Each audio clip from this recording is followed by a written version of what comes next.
Located near the center of the Piedmont of South and North Carolina is the town of Clover, which will celebrate its centennial in 1986. Clover, South Carolina is situated in the northernmost tip of York County. Clover is a vital part of the Piedmont, one of the fastest growing sections of the Sun Belt. Here there are good resources, transportation, friendly people, and an average temperature of 62 degrees. All of this helps make Clover a great place to live, work, and raise a family. Clover is surrounded by wooded rolling hills and pastures, and is close enough to the three large cities to offer their benefits without their problems. Within the area are many recreational opportunities, excellent health care, law enforcement, and fire protection. Downtown stores, neighboring shopping centers, and numerous specialty shops offer a wide range of merchandise for the shopper. Persons who move to the area not only come to love Clover itself, but discover that its setting brings them both the mountains and the ocean. The Blue Ridge Mountains are only 2 hours away, and the sparkling beaches of Myrtle Beach and Charleston are a morning's drive to the east.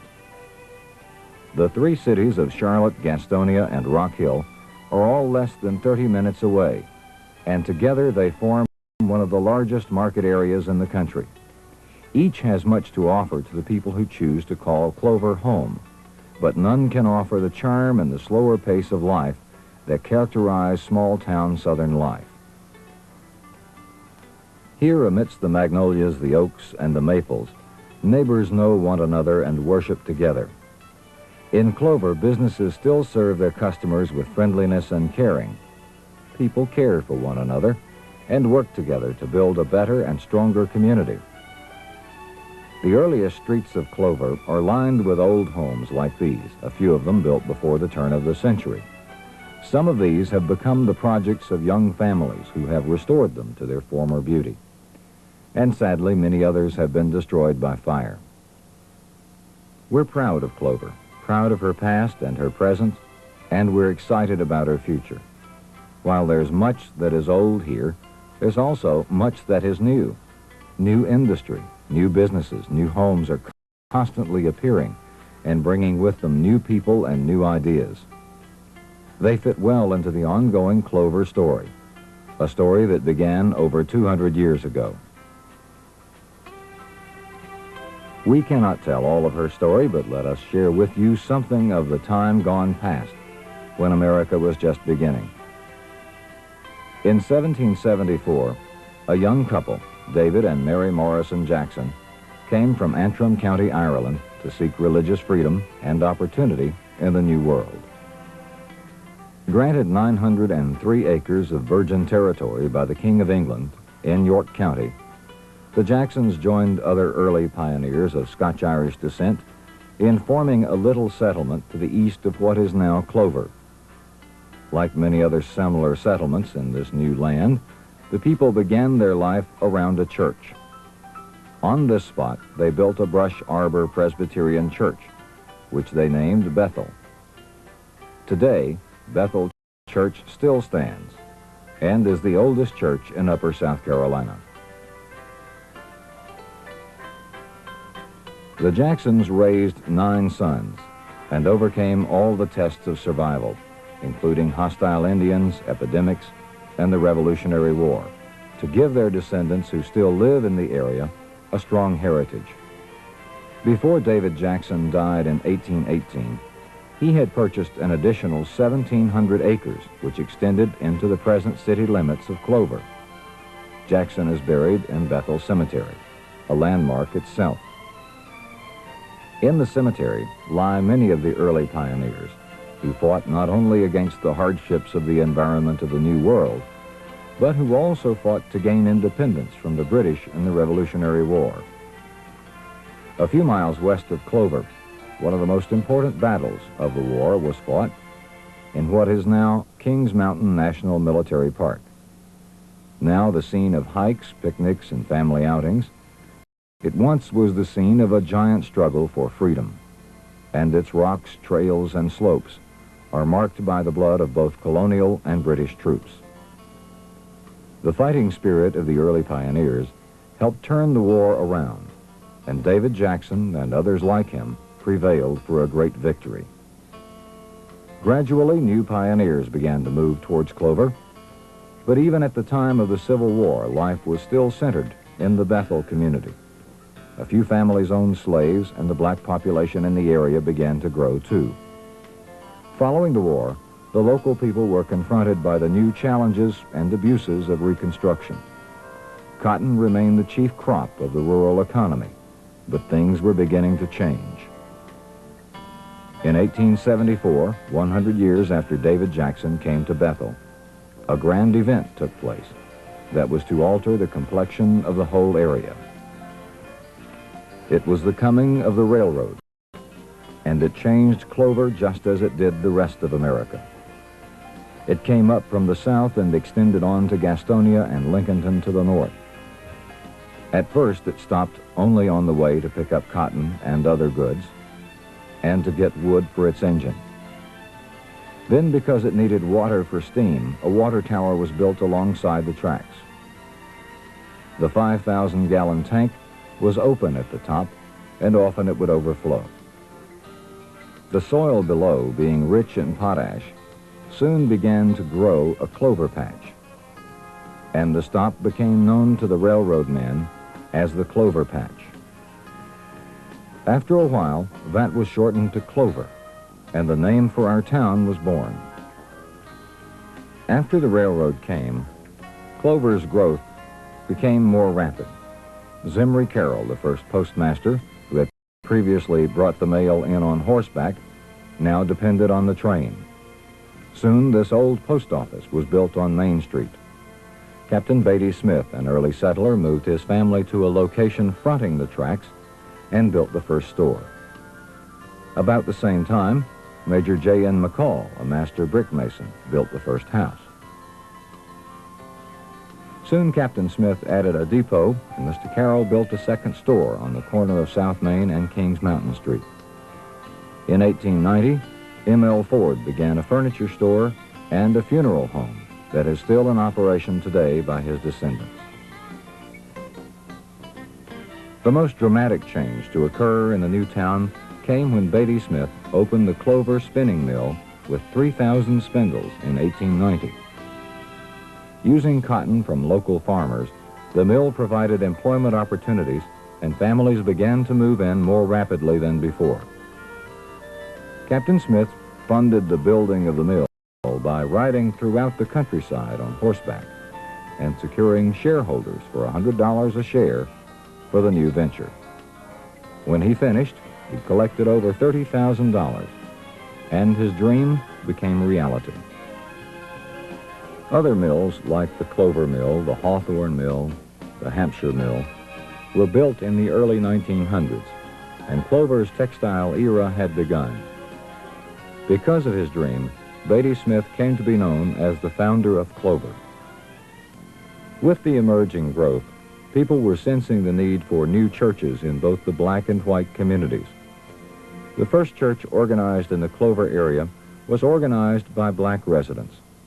Green Pond Methodist Episcopal Church began in 1870 with the Reverend Thomas Wright serving as pastor, and Ephraim Smith, George Torrance, George Henry, William McCarter, Cyrus Adams, Isaac Adams, and Green Adams as trustees.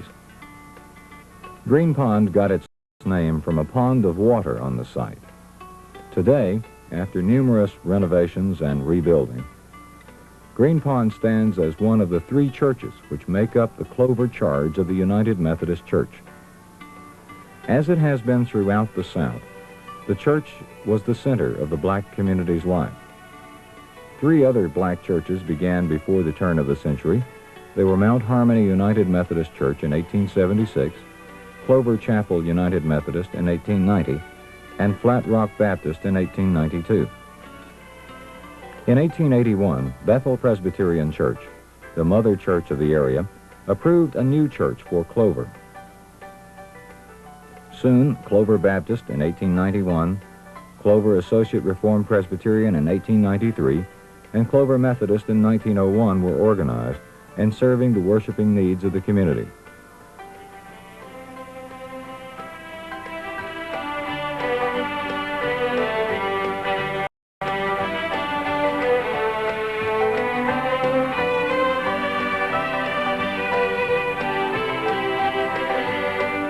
A town with so much going on has to have doctors, and Clover attracted some of the best. The first two doctors were Dr. Andrew Campbell and Dr. Ebenezer Weidman Presley.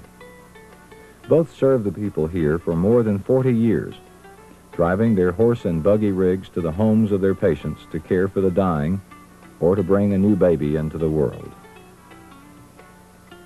They worked day and night and never sent a bill for their services.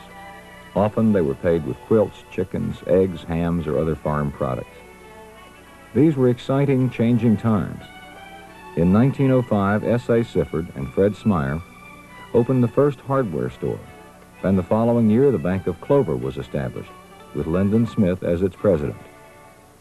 Also in 1906, Clover began its own electrical system, and a year later the town had its first public telephone in Dr. Robert L. Wiley's pharmacy.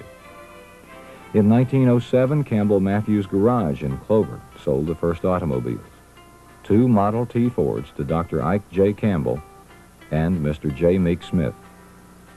To stay in touch with the world and the area, Clover needed a newspaper. In 1917, William A. Westmoreland and C.W. Buck Wallace began to publish the Clover Messenger. By 1925, Westmoreland has sold his interest to his son, D.A., who changed the name of the paper to the Palmetto Post. Today, the Clover Herald continues the important role that the Messenger began to play in 1917. In the black community, Samuel Belton Black became the first successful black businessman in Clover. He founded Black's Funeral Home in 1940 and managed it until his death in 1967. The business continues today under his family's direction. Another important black pioneer was Stelly Jackson, Clover's first black policeman. Many other important persons, both black and white, have added to the quality of life in Clover in its 100 years. Because of their dreams and hard work, we celebrate not only our history, but our future. The pioneer spirit still lives in our community, and we're ready for bold new steps in economics, education, employment, and human services. Look around for a few minutes with us, and you'll see some of the many reasons why we like calling Clover home. Our greatest resource is still our warm, friendly people. You can meet them next door or downtown on our quiet streets. In Clover, people really care about each other and their community. If you're looking for recreation and family activities, you don't have to look far. Movies, restaurants, and other entertainment sources are close to everyone. One of the town council and mayor's priorities is the Clover Recreation Department. Our director designs and implements programs for all ages, from T-ball for children to arts and crafts sessions and trips for senior citizens. Swimming, soccer, softball, baseball, football, and basketball programs are offered for youth and children. Our comfortable climate makes outdoor recreation possible almost all year, and golfers and tennis enthusiasts rarely have to put away their clubs or rackets. Both River Hills and Spring Lake Country Clubs have excellent golf and tennis facilities. There are plenty of places to live in the community. You can choose an older, more traditional home in town or the country, or perhaps you might be interested in River Hills Plantation, one of the most beautiful contemporary residential areas in the United States. Located on Lake Wylie, River Hills offers the best of both resort and family living. Lake Wylie is a favorite recreation spot for Clover residents. Its 325 miles of shoreline make it ideal for swimming, boating, water skiing, and fishing. It has also created a faster growing business climate and greatly enhanced what Clover has to offer. One of the nation's finest amusement parks, Carowinds, is just a few minutes away. Here families enjoy roller coaster rides, variety shows, and concerts by leading entertainers. Carowinds is also the largest seasonal employer of young people in the area. 6 miles to the west of Clover is one of South Carolina's most well-kept secrets, Kings Mountain State Park.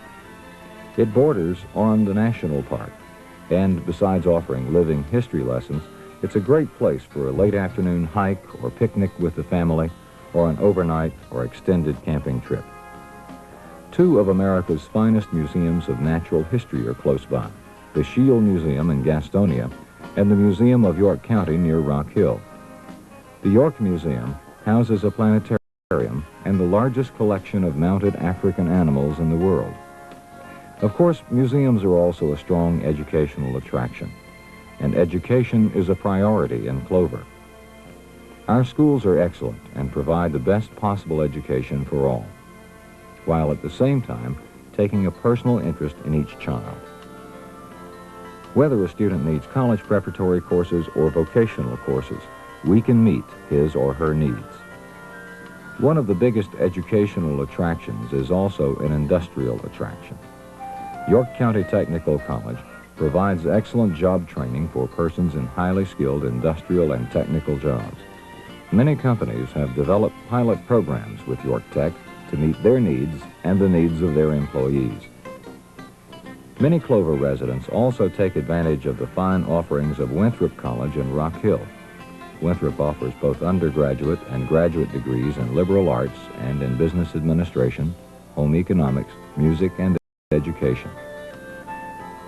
We're proud of our new public library, and if you can't find what you want on its shelves, we'll get it for you very soon. Clover is easy to get to. Two major interstate highways are only a short distance away, and one of the nation's major regional airports, Charlotte's Douglas Airport, is less than a half-hour's drive. If you or your company have shipping needs, more than 40 trucking companies and the Southern Railway serve area businesses and industry. Situated as it is, Clover receives media coverage from both North and South Carolina radio and TV stations and newspapers. 4 daily newspapers and 1 weekly serve the area, and excellent radio-TV reception is available from stations in Rock Hill, Columbia, Greenville, and Charlotte. Clover's energetic Chamber of Commerce cooperates with our town government to help produce a positive area for growth. We are a town with a vision of the future, a heritage from the past, and a program for the present that make Clover a great place to live and work. Our story began over 200 years ago, and we are still writing it today. We invite you to come and give Clover a try. Come for a visit or come to stay. We'd love to have you.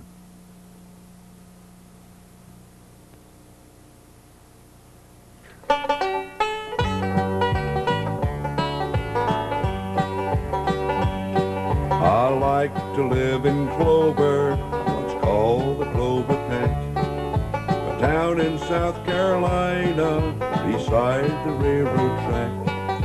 The train would blow its whistle above the engineer. I'm told it to his fireman when the water tank was near.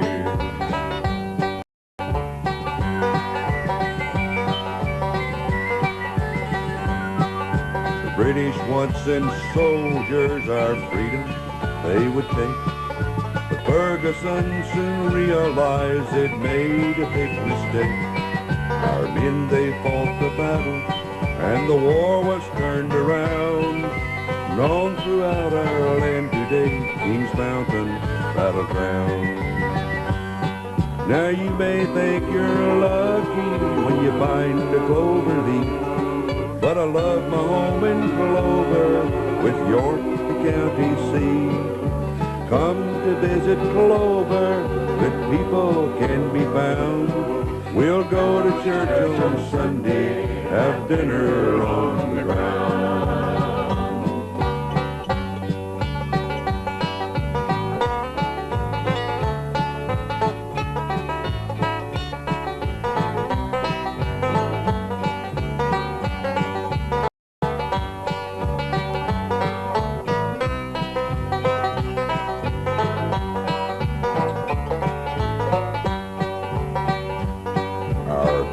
Made their living at Clover spinning mill, working hard 12 hours a day just to pay their bills.